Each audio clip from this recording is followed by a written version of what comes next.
In the rainy quiet of an evening in the town of Fairview, Stella paced the length of her living room.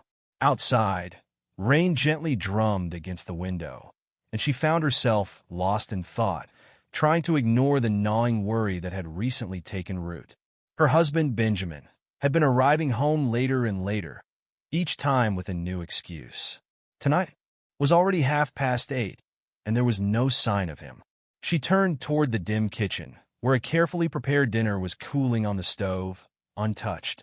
The voice of her 15-year-old daughter, Mia, broke the silence. "Mom, Dad isn't home yet?" Stella forced a small smile, hoping it concealed the worry etched across her face. "Not yet, sweetheart. Probably just stuck in traffic." But Mia frowned, her expression mirroring the worries Stella felt. "He's been late almost every night this week, and he's always so tired when he gets home." Stella could feel the heaviness pressing on her heart. She couldn't shake the sense that something was amiss. Once, their evenings had been filled with laughter and easy conversation, but now they sat at the table in tense silence, her husband's absences leaving a noticeable void. She mulled over the countless evasive answers Benjamin had been giving. Just a crazy day at work, a last-minute meeting, too much end of month paperwork. Stella couldn't ignore the growing suspicion that there was something he wasn't telling her. It was nearing 10 p.m. when the front door finally opened, and Benjamin stepped inside, looking exhausted, his clothes slightly rumpled and faint shadows underscoring his tired eyes. Avoiding her gaze, he muttered, "Sorry I'm late. Work was just overwhelming." Stella felt a pang of hurt, but chose to keep her voice steady. "Benjamin, this is the third time this week. What's really going on?" He ran a weary hand through his hair and shook his head, avoiding her gaze. "It's just work, Stella. You know how it is this time of year." But Stella was far from convinced. She watched as he trudged toward the bathroom, a sense of unease growing within her. For the next few days, her worry festered, and she began paying closer attention to his comings and goings, noting his worn-out look and the way he seemed to avoid conversations. One afternoon, an idea crept into her mind. With some hesitation, she called Mia into the room. "Mia, I need you to do me a favor." Mia raised an eyebrow, a bit surprised by the unusual request. "Sure, Mom. What do you need?" "It might seem strange, but could you stop by your dad's office after school? I just need to know if he's really there when he says he is." Mia blinked in confusion but agreed, sensing her mother's worry. After school that day, she discreetly waited near her father's workplace. When the clock struck 5, Mia watched the building's doors, expecting her father to exit.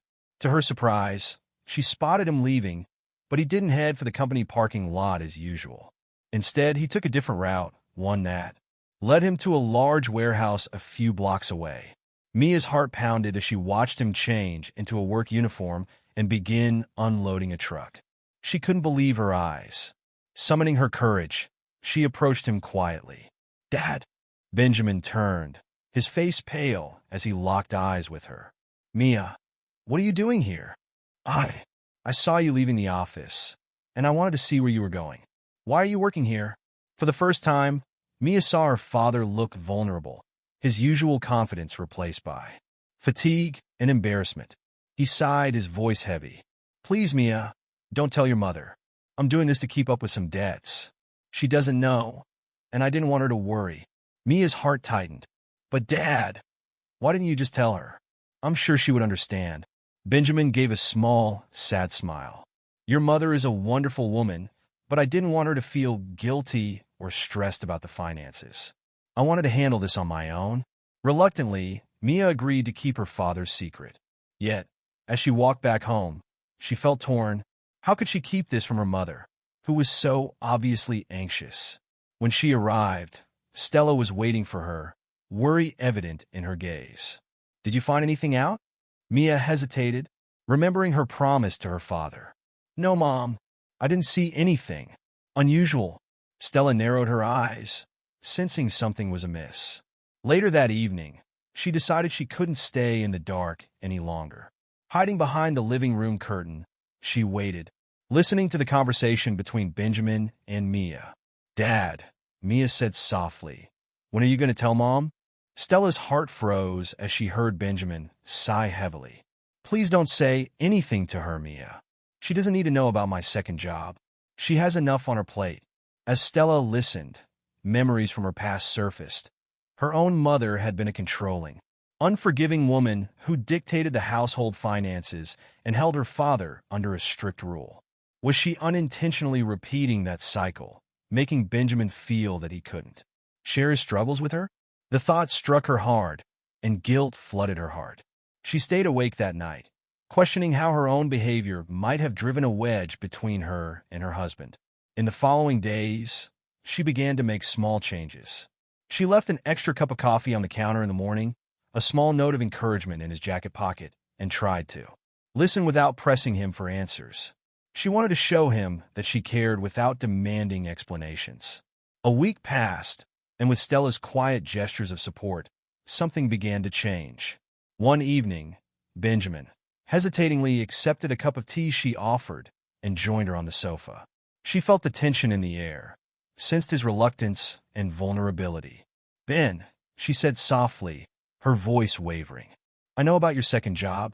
His eyes widened, and he looked away, fumbling for words. I just wanted to handle it myself." She placed a hand on his, her voice filled with emotion. "I'm so sorry, Ben. I realize now that I might have been too controlling. I never wanted you to feel like you couldn't share your burdens with me. We're a team, aren't we?" Relieved, Benjamin nodded, finally allowing himself to let go of the secret that had weighed him down. They talked late into the night, openly and honestly, rediscovering the bond they had once shared. Stella promised to be more mindful of their spending, and together they developed a plan to tackle the debts. Mia, too, noticed the changes. Mealtimes became joyful once again, filled with laughter and shared dreams for the future. A few weeks later, the family celebrated at the park, where Benjamin surprised them with an announcement. "I spoke with my boss, and he's offered me a promotion. With the raise, I won't need the second job anymore."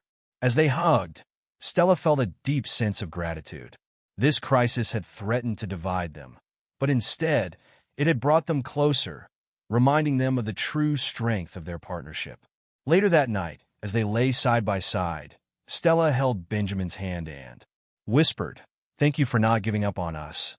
Under the gentle glow of the moonlight, they fell asleep, no longer weighed down by secrets, but united as true partners, ready to face whatever challenges life had in store.